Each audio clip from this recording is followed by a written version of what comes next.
So I've spent a lot of time on this channel talking about post-graduation and what I'm going to do and what direction I see myself going in and all this kind of stuff. And that's been kind of a point of stress, really, because it's hard to plan your life if you don't know what you're going to be doing a year from now, 5 years from now, whatever.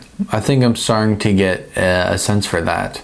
So yesterday I was working on my second story for the university, doing some interviews and taking pictures and stuff like that.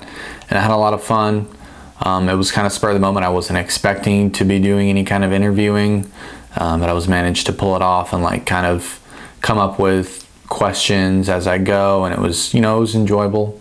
I seemed to manage it pretty well, if I do say so myself. I guess over the past week or two, I've been slowly coming to the realization that I'm really enjoying this, and it's straightforward. It caters to my interests and my skills, and that's hard to beat. So I think science writing in some capacity is what I'm going to try and lean towards. As far as I'm concerned, that manifests itself in two different kinds of careers. One of which is science writing for publications like Wired and Popular Science and Popular Mechanics and Scientific American and stuff like that. But a large portion of those stories are written by freelancers. So people who write stories and then they sell them to publications. And that, based on what I've been told by people who would know, that's a very hard, very challenging career to get into. There's not a massive market for it, and there are a lot of people doing it, and it can be hard to establish yourself in that. But luckily, I'm being put in contact with people who have done that and currently do that for a living, so I'll be able to pick their brain about it, which is cool and would be really helpful. And the other thing that usually manifests itself in is doing for a living what I'm doing right now for free, which is making these writing these stories and taking these pictures for universities to basically advertise their research and advertise what they have going on. And that's more of an advertising thing than it is strictly journalistic, but I'm okay with that. I'm still writing about science. I'm still getting to interview people and take pictures and learn new things.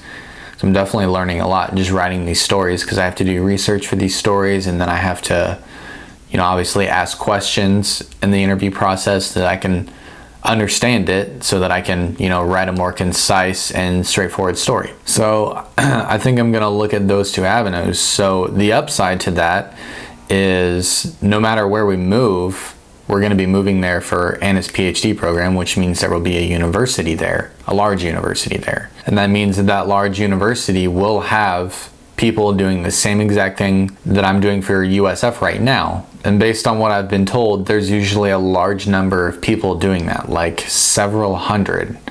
So I think the possibility of finding a job opening when I'm there or just before I move is reasonably likely, which is thank God.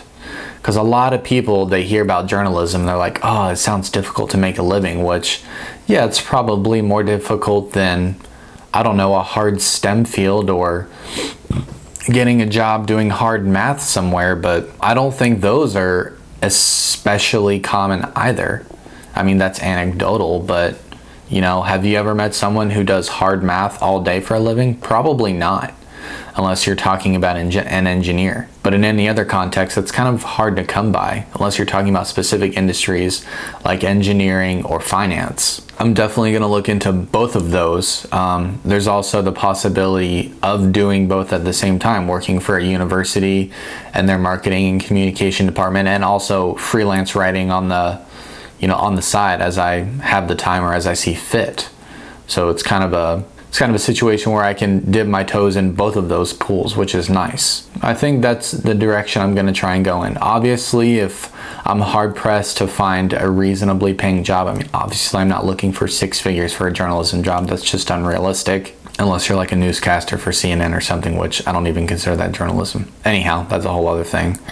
As long as I can find a reasonably paying job, that'd be cool. But if I really struggle to find a job like that, then obviously I'm going to have to look for something else. I'm going to have to go back to my original plan of finding some kind of job that, is doing a fair amount of math that I'm familiar with and comfortable with. We'll see. Obviously, I'm still trying to keep my options open, but I think that's definitely what I'm leaning more towards.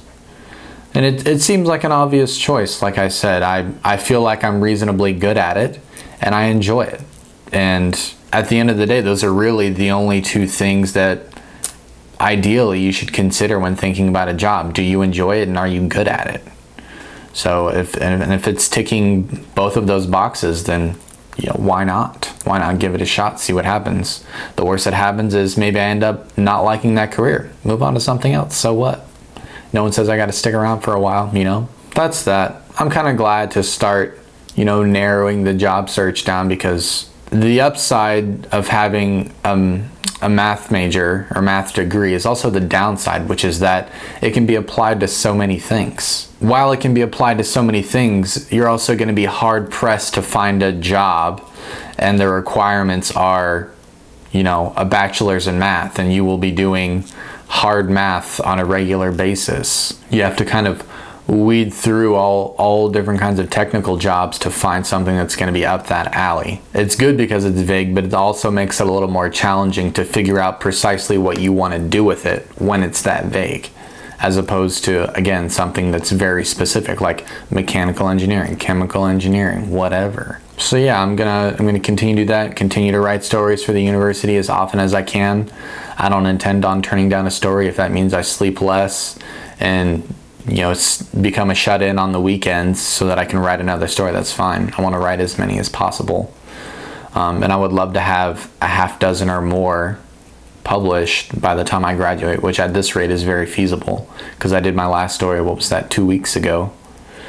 And now I have another one which will be published by, I believe, the 20th. So I have about a week to write it. So it's exciting. It's nice. It's kind of a relief, really, to kind of begin to nail down what I think I want to do. So, progress. If you didn't catch the first story that I wrote and you're interested in reading about it, it's about limiting the proliferation of bacterial growth based on some research that was done by a professor here at USF. So the link to that article is in the video prior to this one. And of course, when I finish this story, I will publish that as well, or publish a link to it. But that's all I got for today. Thanks for watching. We'll see you next time.